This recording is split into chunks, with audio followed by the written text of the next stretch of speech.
आपके बीच में रखे गए जो आज कई दलों से आज समाजवादी पार्टी में शामिल हो रहे हैं। उत्तर प्रदेश के कई कोनों से आज लोग आए हैं। मैं उन सभी नेताओं का, कार्यकर्ताओं का जो आज समाजवादी पार्टी में शामिल हो रहे हैं सदस्यता लिए, मैं उन सब का स्वागत करता हूं, बहुत बहुत बधाई देता हूं। और लगातार समाजवादी पार्टी में लोगों का स्वागत है।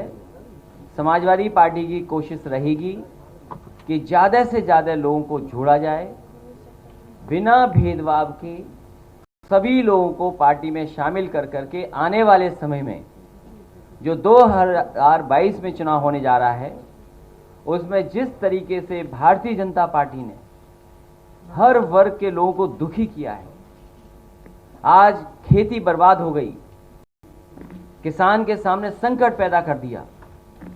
कहने को तो भारतीय जनता पार्टी लगातार ये बात कह रही है कि जो कानून हैं उन कानूनों से किसानों को लाभ मिलेगा, लेकिन पूरे देश के किसान चाहते हैं कि सभी कानून वापस हों, क्योंकि उन कानूनों से उनका हित नहीं होता। जो भारतीय जनता पार्टी ने लगातार कहा कि हम किसानों को एमएसपी देंगे, लागत का दुगना मुनाफा दे देंगे, आय दोगुनी कर देंगे, अब जब करने का समय आया तो ऐसा कानून बना दिया है कि पूरा का पूरा खेती और किसान संकट में चला जाएगा। साथ ही साथ नौजवानों के साथ भी संकट है। नौकरी, रोजगार, काम है ही नहीं, और लगातार सरकार चल रही है उनकी। दिल्ली की सरकार उनकी है, उत्तर प्रदेश की सरकार उनकी है। आखिरकार अर्थव्यवस्था को कहां ले जा रहे हैं? किसान अगर हमारा बर्बाद हो जाएगा, नौजवान के हाथ में काम नहीं होगा, और जो सपने दिखा रहे हैं कि इन्वेस्टमेंट आ रहा है, आखिरकार इन्वेस्टमेंट अगर आ रहा है तो जा कहां रहा है? उत्तर प्रदेश में तो कोई इन्वेस्टमेंट दिखाई नहीं दे रहा। और जिस तरीके से महंगाई बढ़ रही है, आज डीजल पेट्रोल की कीमतें कहां पहुंच गई? 100 नंबर ऐसा बन गया है कि लोग देख रहे हैं कि आखिरकार महंगाई जा कहां रही है। और याद रखिए, जिस समय तेल की कीमत बढ़ती है, डीजल पेट्रोल की कीमत बढ़ती है, अपने आप महंगाई बढ़ जाती है। और सरकार ये मुनाफा लेकर के आखिरकार मुनाफे का पैसा ले कहां जा रहे हैं? ये जो मुनाफा हो रहा है डीजल पेट्रोल से, जो लगातार टैक्स बढ़े हुए हैं, कीमतें बढ़ी हुई हैं, जो सरकार के खजाने में पैसा जा रहा है। कहने को वो कहेंगे कि कंपनियां हैं, लेकिन आखिरकार खजाना तो सरकार के पास जमा हो रहा है। हमारे किसानों को मिल नहीं रहा। धान 900-1100 रुपए में खरीद गया, मक्का की कोई कीमत नहीं मिली, आलू अभी आ रहा है उसकी कोई तैयारी नहीं है, यूरिया महंगी, खाद महंगी, जरूरत के साथ सामान महंगा। तो आखिरकार सरकार इस मुनाफे को ले कहां जा रही है? और फिर अर्थव्यवस्था कहा कि हम $5 ट्रिलियन इकोनॉमी की करेंगे। आखिरकार कहां है वो? हर चीज बेची जा रही है। और याद रखना, जब बेची जाएगी चीजें तो जो संविधान हमें अधिकार देता है, उन संविधान के अधिकारों को भी सरकार छीन रही है। अगर हर चीज प्राइवेट हो जाएगी तो जो संविधान ने हमें अधिकार दिया है नौकरी का, वो आखिरकार नौकरी रोजगार कहां मिलेगा हमें? और फिर दिल्ली की सरकार कहती थी हम $5 ट्रिलियन इकोनॉमी की बना लेंगे, उन्हीं की नकल करते करते उत्तर प्रदेश की सरकार बोलने लगी हम $1 ट्रिलियन इकोनॉमी बनाएंगे।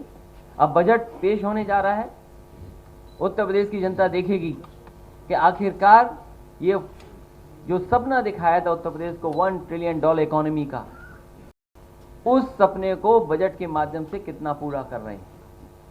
और इतना अपमान किसी सरकार ने नहीं किया होगा जितना भारतीय जनता पार्टी की सरकार कर रही है। चाहे हमारे किसान भाई हों, गरीब हों, मजदूर हों, नौजवान हों, मुसलमान भाई हों, हर एक को सरकार अपमानित कर रही है। पॉलिटिकल लोग हैं उनको अपमानित कर रही है। इसी आंदोलन में जो लोग निकल करके आए, 10,000 से ज्यादा कार्यकर्ता हैं उत्तर प्रदेश में समाजवादी, उनके ऊपर झूठे मुकदमे लगे, लीडर्स को अपमानित कर रहे हैं। कोई वर्ग नहीं बचा जो अपमानित इस सरकार में ना हो रहा हो। और कैसी ठोको नीति चल रही है। जो पुलिस कह दे रही है, एक बार पुलिस ने कह दिया, वही सरकार मान ले रही है, वही बीजेपी कह रही है। क्या हाथरस में क्या नहीं हुआ, बदायूं में एक मां के साथ क्या नहीं हुआ। आज 3 बहनें जो 2 तो जिनकी जान चली गई, एक बचेगी नहीं बचेगी, बड़ा सवाल है। उन्नाव में लगातार घटनाएं हो रही हैं। आखिरकार दोषी कौन है इसका, जिम्मेदार कौन है। जब सरकार पुलिस को खुली छूट दे देगी तो यही होगा। बेहतर से बेहतर चीजें दी पुलिस को, सब इस सरकार ने बर्बाद कर दिया। बेहतर इंतजाम हुए थे वो बर्बाद कर दिए। इसलिए मैं सभी जो समाजवादी पार्टी में आज शामिल हो रहे हैं, मैं उनका स्वागत करता हूं, बधाई देता हूं। उनके आने से हम सबका मनोबल तो बढ़ ही रहा है, हमारी पार्टी के एक एक कार्यकर्ता का मनोबल बढ़ रहा है। इसलिए ऐसे लोगों का बहुत बहुत स्वागत करता हूं, क्योंकि नाम लेना संभव सबका नहीं है। बड़ी सूची है, बड़ी सूची है, ज्यादा लोग आए हैं। मैं सबका नाम नहीं ले पा रहा हूं, लेकिन सबका मैं स्वागत करता हूं। और विशेष स्वागत आर.के. चौधरी जी का करता हूं। विशेष स्वागत है हमारे तिलोई के सभी नेताओं का जो महत्वपूर्ण जिम्मेदार हैं पदों पर, उनका भी। सलोन का भी, मैं ये पहले भी पार्टी में थे और फिर पार्टी में आ गए। तो ऐसे बहुत सारे साथी हैं जो कहीं ना कहीं चले गए थे, अब दोबारा समाजवादी पार्टी में आ रहे हैं। मुझे खुशी इस बात की है कि अब बूथ लगातार हम लोग ज्यादा जीतेंगे।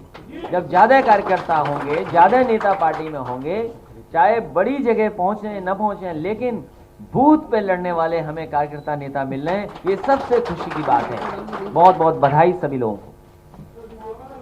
अरे नेताजी बैठ जाइए। एक मिनट, आप लोग बैठिए, आप लोग बैठिए। चलिए महाराज। अरे नेताजी बैठिए प्लीज। आईपी सिंह, एक मिनट रुक जाना, एक मिनट रुक जाना।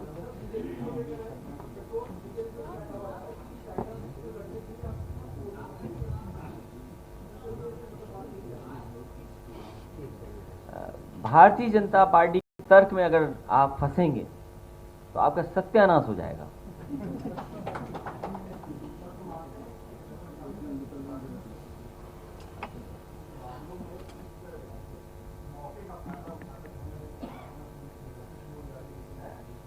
जौनपुर की घटना आपको पता होगा। जौनपुर की घटना जो हुई है कि पुलिस ने पिटाई की, और जब पुलिस को पता लगा कि अब ये बच नहीं सकता, इसकी जान जा सकती है, तो सुबह तड़के अस्पताल में फेंक करके चले गए। और बाद में क्या हुआ, उस नौजवान की जान चली गई। ये केवल एक घटना नहीं है उत्तर प्रदेश में। उत्तर प्रदेश में सबसे ज्यादा कस्टोडियल डेथ हुई हैं, सबसे ज्यादा फेक इनकाउंटर अगर कहीं हुए तो उत्तर प्रदेश में हुए। उसके लिए जिम्मेदार कौन है? क्या राजधानी में नहीं हुई घटनाएं? राजधानी में हत्याएं नहीं हुई? राजधानी लखनऊ में हत्या हुई और दिखावे के लिए एक इनकाउंटर दिखा दिया। क्या सही अपराधी का इनकाउंटर हुआ कि नहीं हुआ? क्या सरकार नहीं जानती कि कौन पीछे था उसके? तो सरकार चिन्हित कर करके अन्याय भी कर रही है, अपमानित भी कर रही है लोगों को। और ये पहले दिन से हो रहा है इस सरकार में, क्योंकि जिस तरीके से पूरे उत्तर प्रदेश में सरकार बनते ही फेक इनकाउंटर का सिलसिला शुरू हुआ था। कौन नहीं जानता? बुलंदशहर में घटना हुई, नोएडा में इनकाउंटर का जो एडमिट था वो भाग गया छोड़ करके। और देखिए यूपी पुलिस की निशाना देखिए कहां लगता है केवल। और फिर उस सरकार के मुख्यमंत्री जिनके ऊपर मुकदमे थे, कोई आप में बैठा वो पत्रकार साथी कह सकता है कि नहीं थे मुकदमे? क्या उम्मीद करोगे आप इस सरकार से? और ये पहली सरकार है जो उद्घाटन का उद्घाटन करती है, शिलान्यास का शिलान्यास करती है और एमओयू का एमओयू करती है। एक कदम और आगे चले गए हैं। सरकार ऐसी है जो उद्घाटन का उद्घाटन करती है, शिलान्यास का शिलान्यास करती है, एमओयू का एमओयू कर रही है। अरे कम से कम अपने एमओयू तो उठाते जो खुद ने एमओयू किए थे। 4 लाख करोड़, 5 लाख करोड़, आखिरकार कहाँ है वो पैसा? क्या जमीन पे पहुंचा वो पैसा जो इन्वेस्ट के वादे किए गए थे? बड़ा बड़ा डिफेंस कॉरिडोर के लिए न जाने कैसे कैसे हवाई जहाज, हेलीकॉप्टर इसी लखनऊ में गोमती के किनारे लाए गए थे, जब जरूरत थी भारतीय जनता पार्टी को अपने आप को शोकेस करने के लिए। तो गोमती का नजारा क्या बनाया था? आपसे किसी से छिपा नहीं है। क्या नजारा बनाया था? झूठा फंसाना, झूठे मुकदमे लगाना, संस्थाओं को पीछे छोड़ देना। ये तो कांग्रेस पार्टी को भी पीछे छोड़ दिए।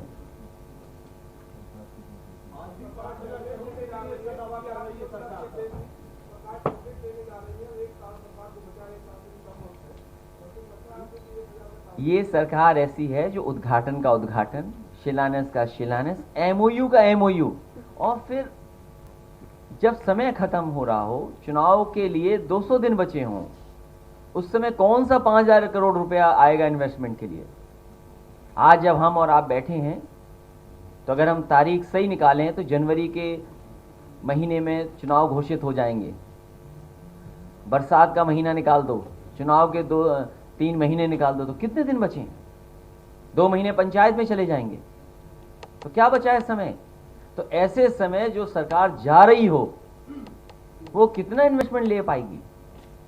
और फिर माहौल कैसे है? कोई भी किसी को ठोक दे रहा है। इस माहौल में क्या कोई आएगा इन्वेस्टमेंट करने? जिस प्रदेश में बेटियां सुरक्षित नहीं हो, मां सुरक्षित नहीं हो, हाथरस जैसी घटना हो गई हो, रात में बेटी को जला दिया हो, उस प्रदेश में कोई आएगा?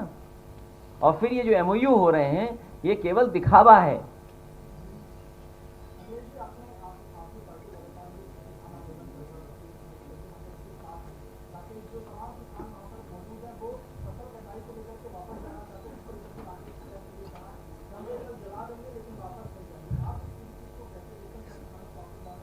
जितने समाजवादी साथी हैं, ये समाजवादी साथी तो हैं ही हैं, लेकिन ये सब किसान हैं। जितने बैठे हैं समाजवादी साथी उत्तर प्रदेश में जितने हैं, सब खेत और किसान हैं सब। हम किसान भी हैं, हम समाजवादी भी हैं, तो खेतीबाड़ी हमें भी है। लेकिन जिस तरीके से आंदोलन समाजवादी पार्टी ने जनता के बीच में ले जाने का काम किया, लगातार समाजवादी पार्टी किसानों के सवाल पर इस सरकार को घेरती रहेगी। मुझे खुशी है इस बात की, उन्हें अपमान का सामना करना पड़ा। क्या आप सोच सकते हैं कि एक एमएलसी पर इस तरह का व्यवहार हो? वो इसलिए कि केवल वो किसानों की बात रख रहा हो? क्या इस तरीके से अपमानित होगा कोई? और सदन के सामने जब सदन चल रहा हो तब ट्रैक्टर पे लेकर के गए, ट्रैक्टर से कितनी नाराजगी है। अरे किसान का प्रतीक है, किसान की का ट्रैक्टर है, क्या झगड़ा है ट्रैक्टर से आपको? अखिलेश जी,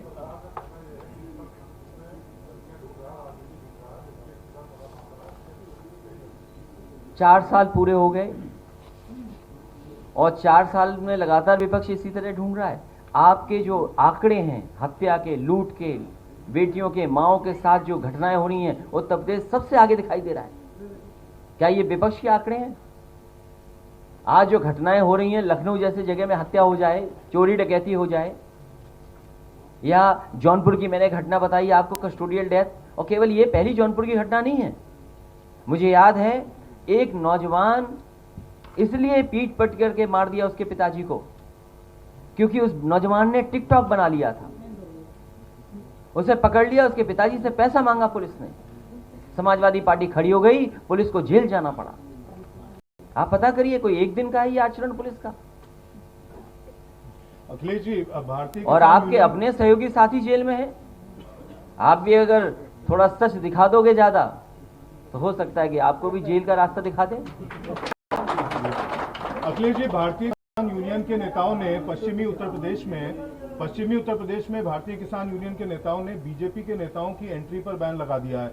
ये कहा है कि जो उन्हें निमंत्रण देगा उसको 100 लोगों को खाना खिलाना होगा। ये तो भारतीय जनता पार्टी की परेशानी है, वो समझे अपनी परेशानी कैसे दूर करेंगे। क्या आप ये वो एमएसपी जो वादा किया था जनता से, किसान से, हम सब किसान हैं, जितने बैठे लोग किसान हैं, सब हमारे सबके पास खेती है। हम ये कहते हैं कि जो भारतीय जनता पार्टी ने वादा किया था किसानों की आय दोगुनी करने का, वो आय दोगुनी कब होगी? ये जो इंफ्रास्ट्रक्चर देने की बात कही गई थी कि मंडियों को इंफ्रास्ट्रक्चर में जोड़ेंगे, अच्छी मंडियां बनाएंगे, मैं उनसे जानना चाहता हूं, उत्तर प्रदेश में समाजवादी सरकार में जितनी भी मंडियां बनी थी, आखिरकार मंडियों का काम क्यों रोक दिया गया या मंडियां क्यों नहीं शुरू की गई हैं? आप बुंदेलखंड की जितनी भी मंडियां बनी थी वो सब बंद पड़ी हैं, वहां काम नहीं हो रहा। जितनी भी मंडियां एक्सप्रेसवे के किनारे बननी थी, मलियाबाद की आम की मंडी, उसका काम रोक दिया। आपके कानपुर नगर और कानपुर देहात और कन्नौज को लेकर के आसपास के क्षेत्र की जनता के लिए कन्नौज में आलू की मंडी बन रही थी, उसका काम क्यों रोक दिया? इटावा, मैनपुरी, फरुखाबाद या आसपास के जिलों के लिए मंडी बनी थी अनाज की, वो उसका काम क्यों रुक गया? ग्रेटर नोएडा में काम दिया था बहुत बड़ा, उसका काम क्यों रुक गया? आगे जाइए, लखनऊ से आगे जब एक्सप्रेसवे जा रहा था, सुल्तानपुर में मंडी बननी थी, गाजीपुर में मंडी बननी थी, आजमगढ़ में मंडी बननी थी, आखिरकार मंडियों का काम क्यों रुक गया? जो किसान बाजार बन रहे थे वो क्यों रुक गए? आपने किसान बाजार क्यों बेच दिया? दिल्ली की सरकार बड़ी चीज बेच रही है, उत्तर प्रदेश की सरकार छोटी चीजें बेच देती है। एक सवाल और है Akhilesh ji, popular front of India के नेता ये कह रहे हैं कि जो अयोध्या में मंदिर बन रहा है वो भगवान राम का मंदिर नहीं बन रहा है, आरएसएस का मंदिर बन रहा है। और अपने लोगों से कहा है, पॉपुलर फ्रंट ऑफ इंडिया के नेता कह रहे हैं, वो कह रहे हैं कि चंदा ना दें उसके लिए। समाजवादी पार्टी किसानों की लड़ाई लगातार लड़ती आ रही है, लड़ती रहेगी। पहली बार प्रेस में आए हो? रिवाइंड करके देख लेना।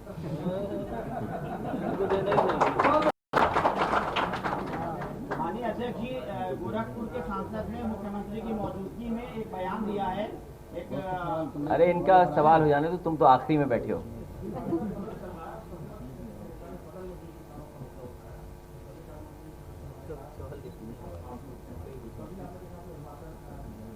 मैं आपसे केवल ये सवाल जानना चाहता हूं कि पूरे उत्तर प्रदेश का धान किस कीमत पे खरीदा गया, ये सरकार बता दे।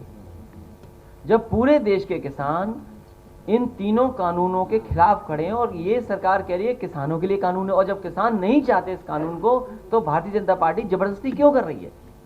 आखिरकार किन के लाभ के लिए बना रही है? और मैं आपसे जानना चाहता हूं, आप यहां बैठे हैं, 3 किलोमीटर या 4 किलोमीटर दूर अमूल प्लांट पे जाइए, जो समाजवादी सरकार में लगा था। 5 lakh litre procurement per day का था। आखिर गुजरात से मिल्क क्यों आ रहा उस प्लांट के लिए? क्यों लखनऊ के आसपास का मिल्क नहीं लिया जा रहा किसानों का? हम आपसे जानना चाहते हैं, आप जानकारी करिए। तो सरकार जानबूझ करके सवालों का जवाब नहीं देना चाहती है, क्योंकि सरकार उद्योगपतियों के साथ है, पूंजीपतियों के लोगों के साथ है, किसान की खेती बर्बाद करना चाहती है। और ये कानून इसलिए है कि किसान कॉन्ट्रैक्ट कर ले, कॉन्ट्रैक्ट फार्मिंग में चला जाए, नुकसान हो जाए, बाद में किसान मजबूरी में अपनी जमीन बेच दे, तो इनडायरेक्टली जमीनें कब्जा हो जाएंगी।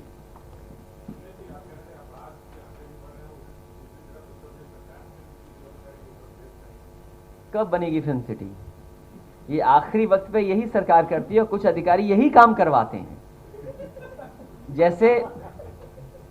जैसे मैं भी कुछ दिन पहले 1 डिस्ट्रिक्ट 1 प्रोडक्ट सुन रहा था, किसी का इंटरव्यू सुन रहा था, और जैसे ही मैंने इंटरव्यू देखा 1 डिस्ट्रिक्ट 1 प्रोडक्ट का, तो मेरा ख्याल यही आया कि 1 officer loyal to many government.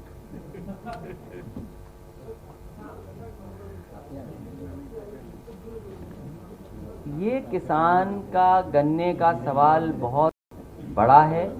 सरकार ये कहती है लगातार कि हम 1 लाख से ज़्यादा 15,000 करोड़ या कभी 20,000 करोड़ रुपए हम पेमेंट कर चुके हैं, लेकिन सरकार ये बताए आखिरकार गन्ने का बकाया कितना है। आज भी उत्तर प्रदेश के किसानों का गन्ने का पैसा बकाया है, ये सरकार स्वीकार नहीं कर रही है, और उसमें भी आप लोग सहयोग करिए।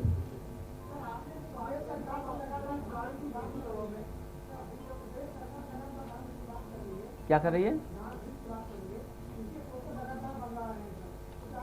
ये जितने किसान हैं, मैं किसी से पूछ सकता हूं, इन पे भी खेती होगी। हमारे विधायक हैं 8 बार के आजमगढ़ के, ये जानते होंगे धान कितने में बिक गया, कितने रुपए में बिक गया धान। और ये नए पार्टी में शामिल हुए हैं, दूसरी पार्टी बताओ धान कितने में खरीदा गया रायबरेली में। और ये बगल में भी तिलोई के बैठे हैं, बताओ धान कितने में खरीदा गया।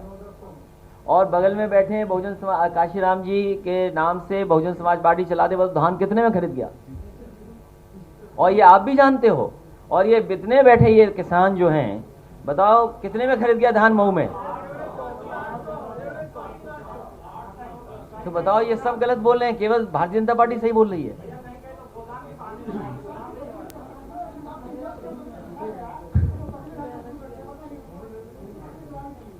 ये सरकार किसानों को बर्बाद करना चाहती है, इसीलिए डीजल पेट्रोल महंगा कर रहे हैं, खाद महंगी कर रहे हैं, यूरिया महंगी कर रहे हैं, और किसान को कोई कीमत नहीं दे रहे हैं।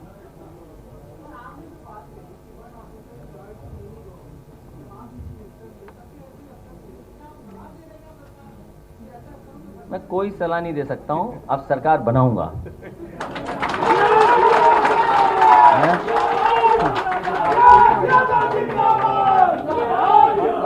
माननीय अध्यक्ष जी पूर्व चेयरमैन है जमाल अख्तर साहब रायबरेली से, वो एक मिनट